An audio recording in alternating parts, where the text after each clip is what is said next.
조갑제 TV 시청자 여러분, 안녕하십니까? 문재인 정부는 이 핵위기 속에서도 북한과 대화를 하고 싶어하는 모습을 아주 강하게 보이고 있습니다. 문재인 대통령이 평화적으로 이 핵 문제를 해결해야 된다, 외교적으로 해결해야 된다, 또는 평창올림픽에 남북한 단일팀을 만들었으면 좋겠다든지, 또는 평화협정을 논의할 수 있다고 한다든지 하는 이런 이야기를 하고, 공개적으로는 아니지만은 막후에서 개성공단 재개를 지금 중단된 개성공단 가동을 재개를 하고 싶어하는 그런 이야기가 많이 나오고 있습니다. 이 조명균 통일부 장관은 지난주에 서울에서 열린 한 토론회에서 이야기하기를, 북핵 문제로 인한 대북 제재 국면이 완화된다면 개성공단 재개 문제를 우선적 과제로 풀어나가고 싶다, 뭐 이런 이야기를 하고 있는데, 또 문 대통령도 지난 6월 29일 날 미국 방문 중 미 의회 상하원 지도부를 잇따라 면담하는 자리에서 북핵 폐기를 위한 진지한 대화 국면에 들어설 때 개성공단 재개를 논의할 수 있다. 물론 전제 조건이 있습니다. 대화 국면이 들었을 때 개성공단을 다시 열고 싶다, 이런 이야기를 하는데, 보통 이런 이야기 할 때는 전제 조건은 보통 무시되는 경우가 많고, 뒷부분 일단 개성공단을 다시 가동하고 싶어 한다, 뭐 이것이 여기에 강조점이 찍히는 경우가 많습니다. 미국에서도 그런 식으로 이해하면서 오늘 VOA, 보이스 오브 아메리카, 즉 미국 국무성에서 운영하는 이 방송 보도를 보니까 거기에 대해서 미국의 한반도 전문가가 매우 비판적인 의견을 계속 쏟아내고 있습니다. 마이클 그린이라고 있는데, 이분은 미국의 NSC 국가안보전략회의 백악관 직속회의입니다. 거기 한반도 전문가였습니다. 한반도 담당이었습니다. 이 사람이 VOA에 보낸 이메일에서 아주 신랄하게 이 조 장관의 개성공단 재개 희망을 좀 비판적으로 이야기를 하고 있습니다. 개성공단이 과거에 개성공단을 추진했던 예컨대 2005년도 상황과는 지금 완전히 달라졌는데, 옛날식으로 이야기를 하고 있다. 시계를 뭐 거꾸로 돌린다는 이런 표현도 지금 하고 있습니다. 시계를 거꾸로 돌린다. 그런 거 하면은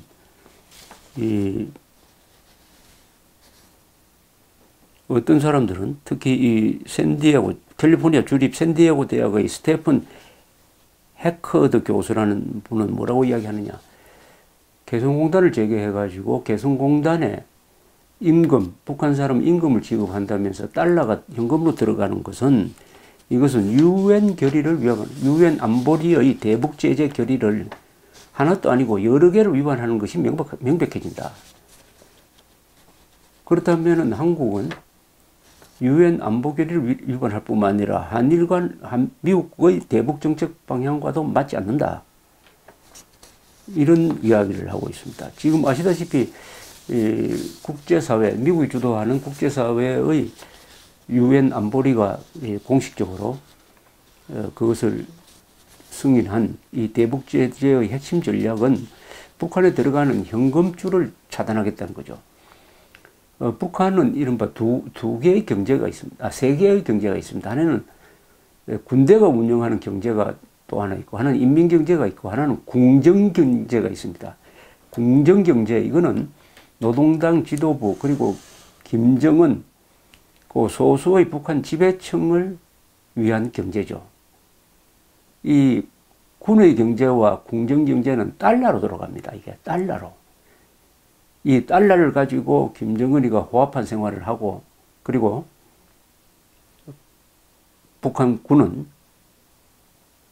노동당은 핵과 미사일을 개발하고 있다. 그래서 자금줄을 차단해야 되겠다 하는 것이 주된 전략입니다. 이게 핵심적인 전략입니다.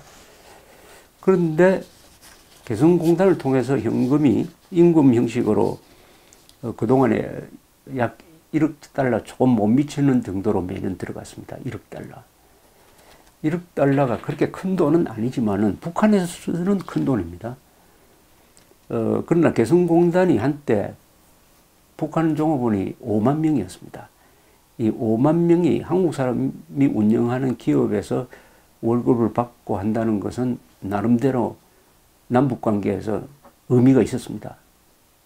그것은 그 5만 명의 의식 변화뿐만 아니라 5만 명의 생계가 한국 기업인들에 의해서 결정된다는 것은 매우 큰 의미가 있었고, 이것이 더 확대돼 가지고 당초 희망했던 대로 수십만 명, 100만 명 뭐 이렇게 그 공단이 커졌으면 참 좋았죠.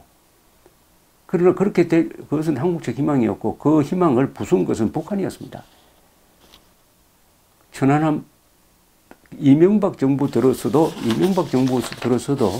개성공단을 폐쇄하겠다는 생각은 없었습니다. 그러나 2010년 3월 26일 날 천안함을 폭침시키니까 그해 5월 24일 날 대북 제재를 발표하면서 거기에 그때도 개성공단을 폐쇄하지 않았습니다. 폐쇄하지 않고 다만 추가 투자, 신규 투자는 허용하지 않는다는 정도로 이렇게 했습니다. 그러나 그때도 북한의 도발은 계속되었습니다.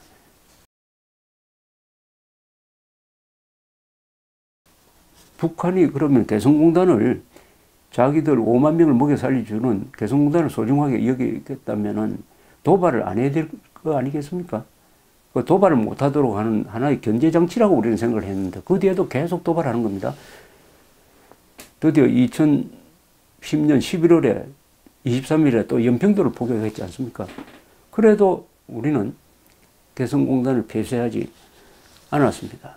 그러나 박근혜 정부 들어와서 수시로 핵 실험을 하는 데다가 무슨 일이 있으면 북한이 오히려 먼저 그 공단에 근무하는 수백 명의 한국 사람들을 일시적으로 묶어가지고 귀환을 못하게 하는, 일시적으로 말하자면 인질로 잡아두는 이런 짓을 하니까 이게 잘못하면은 남북 간에 전쟁 상황이 가면은 북한에 들어가 있는 개성공단에 들어가 있는 한국 회사 직원들이 이게 인질로 잡힐 수도 있겠구나 하는 우려가 생기는 과정에서 북한이 계속 그런 식으로 무리를 하고 드디어 작년에 또 핵실험을 하니까 2016년에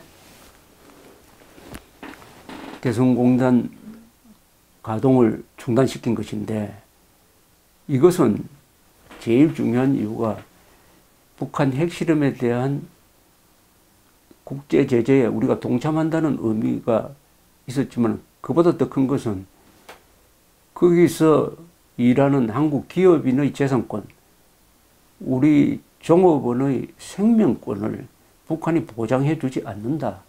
그러니까 자국민 보호 차원에서 할 수 없이 폐쇄를 한 것입니다. 이 모든 책임은 북한에 있는 겁니다. 그런데 한국의 자칭 진보 세력, 좌파 세력들은 개성공단 폐쇄가 마치 박근혜 대통령이 일방적으로 한 것처럼 박 대통령한테 책임을 넘기면서 정권이 바뀌면은 재개하겠다, 이런 꿈을 꾸어왔던 거죠. 그러나 그 사이에 북한에 대한 제재는 더 촘촘해짐으로써 지금 개성공단을 재개하려는 논리 자체가 없어져 버렸습니다. 이렇게 우리는 주장합니다. 개성공단은 특수한 관계다. 남북 간의 관계다. 일종의 민족 문제다. 그러니까 이것은 예외로 해야 된다고 하지만 이게 말이 먹히지 않죠. 남북 관계가 아니라 핵 문제는 남북 관계이기도 하지만은 세계 문제니까 세계를 대표하는 유엔 안보리가 대북 제재를 했는데 우리가 남북 관계라면서 빠져나올 수 있습니까? 더구나 북한 핵으로부터 가장 큰 피해를 받을 가능성이 많은 한국이 예외를 주장하면은 그것은 북한 핵을 인정하자는 말로밖에 들리지 않을 것입니다. 그래서 논리가 없어요. 개성공단을 재개할 논리도 없고 실익도 없어지고 더구나 여기에는 큰 원칙이 몇 개가 있습니다. 첫째, 제일 중요한 게 과연 이것이 북한의 자본주의, 자유민주주의, 시장경제를 가르쳐주는 하나의 교과서 역할을 하고 있느냐 하는 것이죠. 거기에 근무하는 해온 5만 명은 아마 한국의 어떤 영향을 좀 느꼈을 것이라고 생각을 합니다. 그러나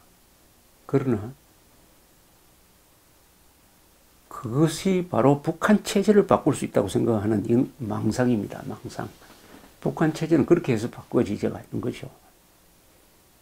개성은 평양에서 제일 먼 곳에 있습니다. 완전히 차단된 데입니다. 통조림 같은 데예요. 그 변화가 북한 전역으로 퍼져나가기를 바라는 것은 그건 너무나 환상입니다. 환상. 두 번째, 북한의 나쁜 버릇을 시장 경제를 가르쳐 주는 것이 아니라 이건 나쁜 버릇을 가르쳐 줍니다. 시장 경제는 약속입니다.